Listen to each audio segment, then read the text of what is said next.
Hi, list picker here. I'm a professional landscape, wildlife, and travel photographer. And today I'd like to talk to you about a topic that isn't typically talked about, but I'd like to give you some tips and hints and observations about. And that is something that we call camera orientation. It may sound silly. We can shoot in horizontal mode or in portrait mode, but today I want to talk to you about why you want to consider upping your game, if you will, with vertical images. The first thing I want to cover is the simple fact that it may not occur to you immediately, but shooting in vertical mode is somehow unnatural. We put the camera up to our eye and, we shoot. Cameras are engineered basically for horizontal shooting. And think about it, when you have a horizontal orientation, your elbows can be locked in tight to your body, but as soon as you turn it to horizontal, that elbow tends to come out, and suddenly you have a weaker platform from which to shoot. So I get it that most people feel more comfortable shooting, just putting the camera up to their eye and shooting in horizontal orientation. But the truth of the matter is that horizontals are a rule. If you go on the internet, 80–90% of the images you're going to see are shot in horizontal orientation. So there are simply too many of them. And if you're a serious photographer, my question to you is, why not shoot both? Why not train yourself to do more, at least more horizontal images than mix up your horizontal, with your verticals a little bit more. And it's especially true if you do magazine work or you aspire to do magazine work, because magazines tend to be themselves in a vertical orientation. So you want to try to shoot to have your pictures fit on. If the editor wants to do a full page of an image, it fits nicely in vertical mode much more than horizontal. Also, take for example this beach scene that you're looking at right now.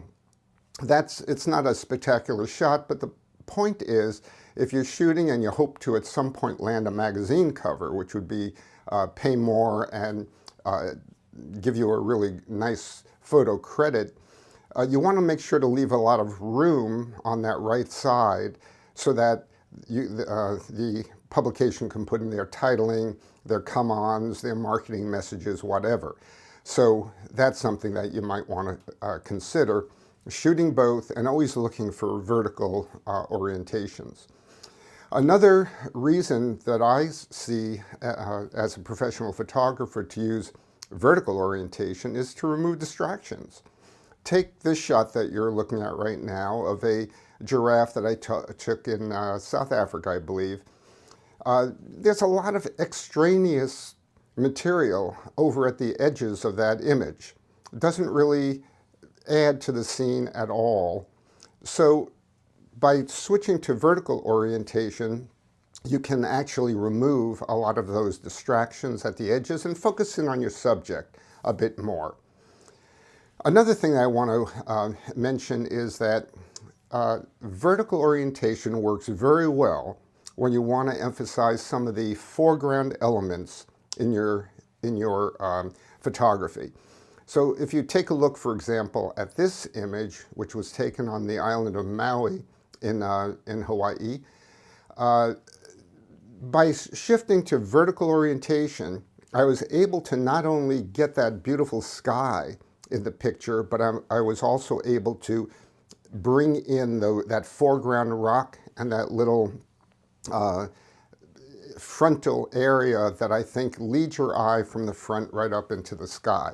So sometimes my point is that shooting vertical can emphasize compositional elements that you really want to have in your scene. Vertical works very well with patterns, by the way, and with textural elements, so that you can get that right in front of the scene, right foreground in the scene, and then lead the viewer's eyes to your subject. Of course, we all know, or at least hopefully we all know, that vertical orientation is great for portraits. So, for example, the zebra image that I took let's see, where did I take that? I think I took that in Tanzania.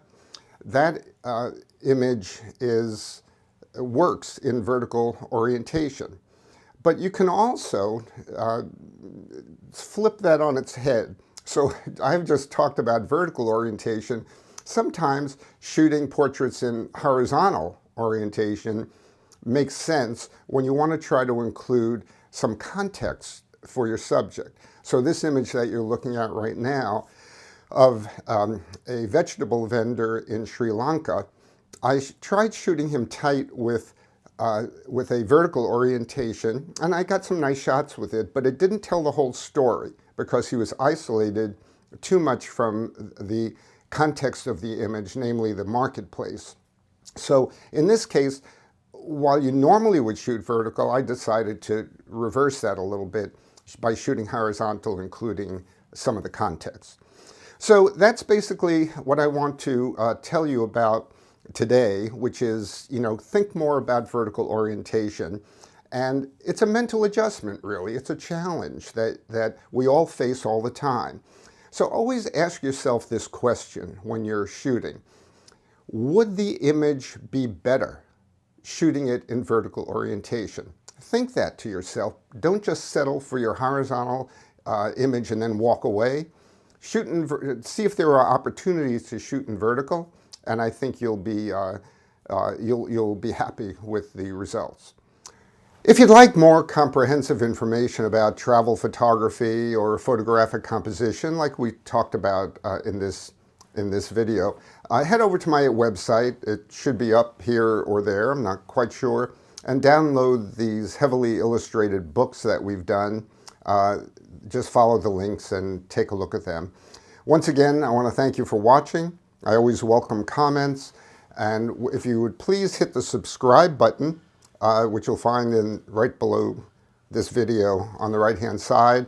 And also, don't forget to click the bell, that little bell icon that's to the right of it, and that will let you know when new videos that I've done have been posted. So until the next video, thank you for watching.